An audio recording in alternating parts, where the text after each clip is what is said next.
Hello guys, welcome back to sociology classes. In this video I am going to discuss very important topic, that is the major works of Karl Marx. Okay, I will discuss about the topic of major works of Karl Marx. So without wasting much time in discussion, we should start this video on this topic. Okay guys.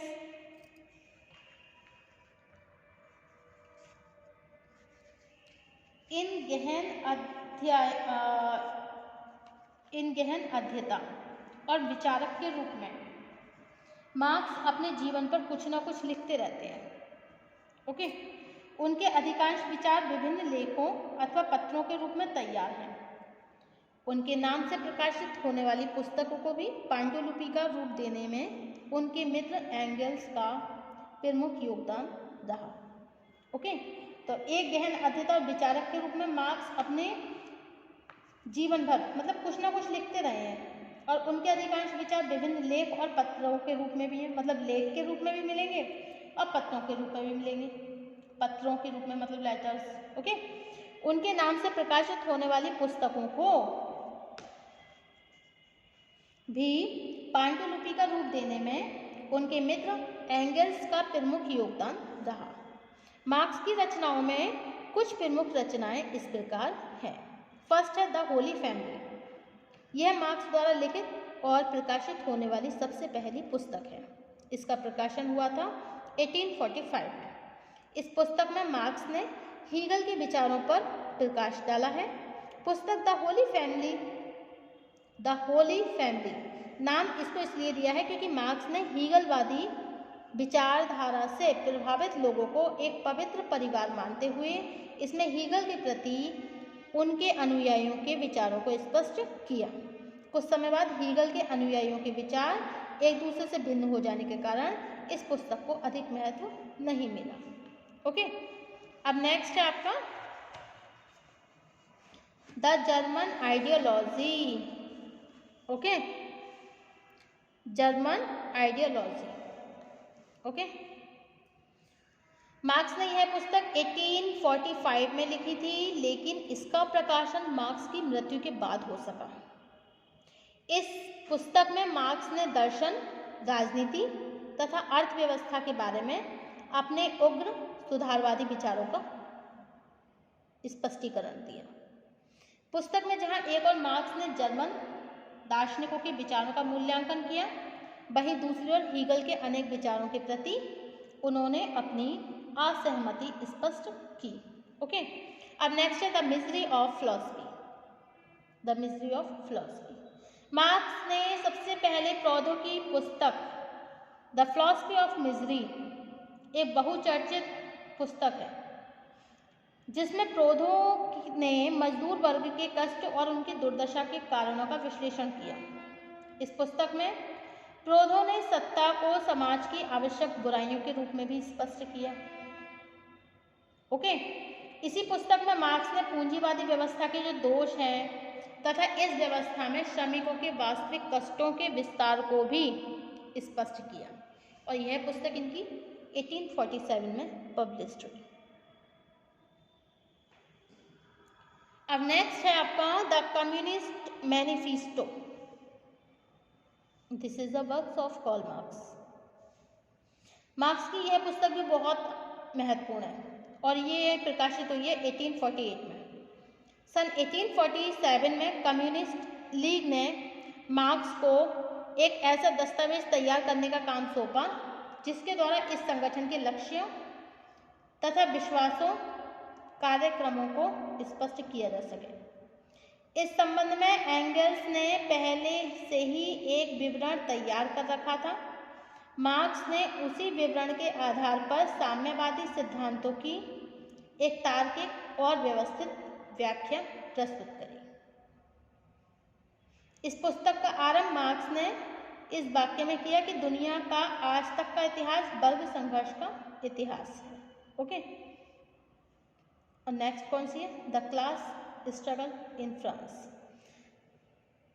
Marks द्वारा इस लघु पुस्तिका को सन 1850 में लिखा गया इसमें marks ने ऐतिहासिक आधार पर फ्रांस में पूंजीवादी व्यवस्था के फलस्वरूप पैदा होने वाले वर्ग संघर्ष की प्रकृति को स्पष्ट किया है। साथ ही उन्होंने वैज्ञानिक समाजवाद के अर्थ को स्पष्ट करते हुए एक उदारवादी समाजवाद के रूप में प्रस्तुत किया। अब नेक्स्ट है critique of political economy. Critic of political economy यह पुस्तक हुई है 1859 में पब्लिश्ड। इसे उनकी आगामी पुस्तक दास कैपिटल के प्रथम खंड की संक्षिप्त रूपरेखा कहा जा सकता है। इस पुस्तक में मार्क्स ने राजनीतिक और आर्थिक संरचना के बीच पाए जाने वाले संबंधों की विस्तृत विवेचना करी।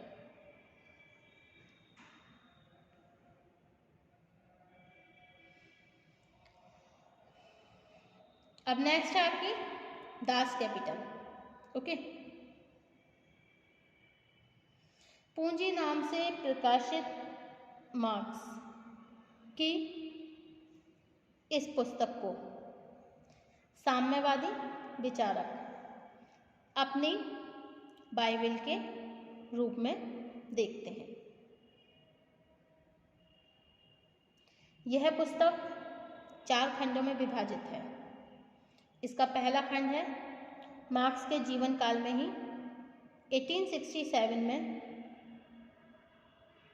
इसका पहला खंड मार्क्स के जीवन काल में 1867 में प्रकाशित हो गया, जबकि दूसरा और तीसरा खंड मार्क्स की जब मृत्यु हो गई थी, जब उनकी डेथ हो गई थी, तो उनके परम मित्र एंगल्स द्वारा क्रमशः सन 1885 तथा 1894 में प्रकाशित करवाया गया। अंतिम खंड एंगल्स की मृत्यु के बाद सन 1905 में प्रकाशित हुआ। Okay, according to Raymond Aron ने लिखा है कि दास कैपिटल पुस्तक मार्क्स के विचारों का हृदय है। इस पुस्तक में कार्ल मार्क्स ने एक और सर्वहारा वर्ग के शोषण, अतिरिक्त मूल्य, साम्यवादी क्रांति तथा सर्वहारा वर्ग के अधिनायकवाद को स्पष्ट किया। तो दूसरी ओर उन्होंने उन परिस्थितियों का विस्तार से उल्लेख किया जिनके कारण पूंजीवाद का विनाश अनिवार्य है। Okay,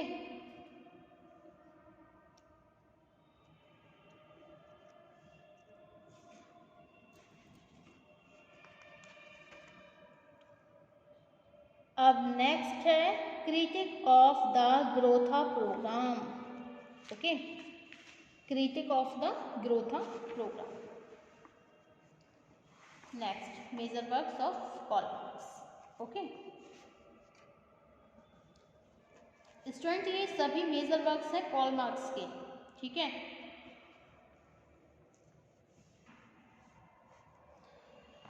critique of the Gotha programme Marx द्वारा लिखित ये इनकी अंतिम पुस्तक है।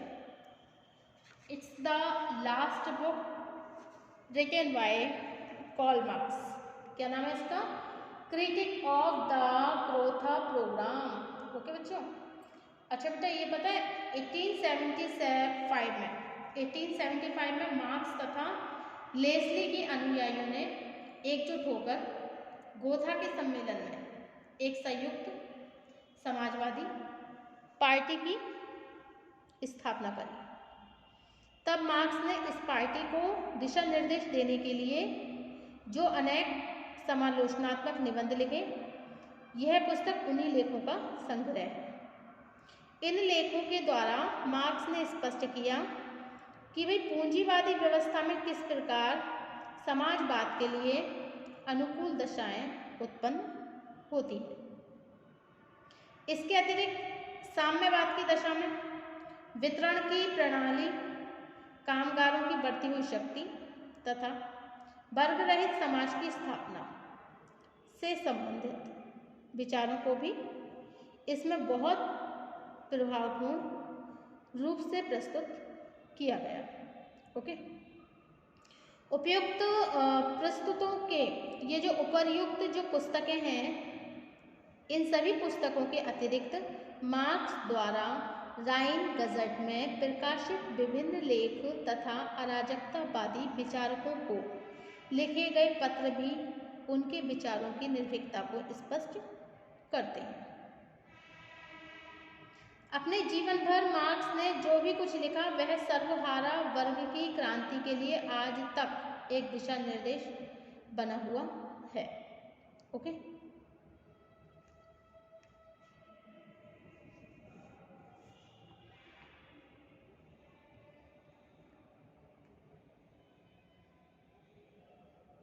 इस संबंध में ये जानना जरूरी है कि मार्क्स के चिंतन का स्रोत क्या था अथवा यह किन दशाओं और विचारों ने मार्क्स के चिंतन को प्रभावित किया। मार्क्स के चिंतन में धर्म विरोधी विचार जर्मनी की उन दशाओं से प्रभावित थे जिसमें धार्मिक आधार पर यहूदी लोगों को विभिन्न आर्थिक और नागरिक अधिकारों से वंचित कर दिया गया था। ओके, यहूदियों के शोषण के कारण मार्क्स के पिता को अपना धर्म छोड़कर ईसाई धर्म ग्रहण करना पड़ा और यूरोप की तत्कालीन दशाओं जैसे औद्योगिक क्रांति, फ्रांस की क्रांति ने मार्क्स को बहुत ज़्यादा प्रभावित किया। ओके, और उनके विचारों में द्वंद्वात्मक भौतिकवाद, ऐतिहासिक भौतिकवाद, अतिरिक्त मूल्य, वर्ग संघर्ष का सिद्धांत, आर्थिक निर्धारणवाद तथा सामाजिक परिवर्तन का सिद्धांत आदि का विशेष महत्व है। ओके, अब नेक्स्ट टॉपिक होगा हमारा नेक्स्ट टर्म का द्वंद्वात्मक भौतिकवाद। ओके, डायलेक्टिकल मटेरियलिज्म, द्वंद्वात्मक भौतिकवाद एंड हीगल का द्वंद्ववाद। Okay, thank you for watching my YouTube channel. Thank you so much.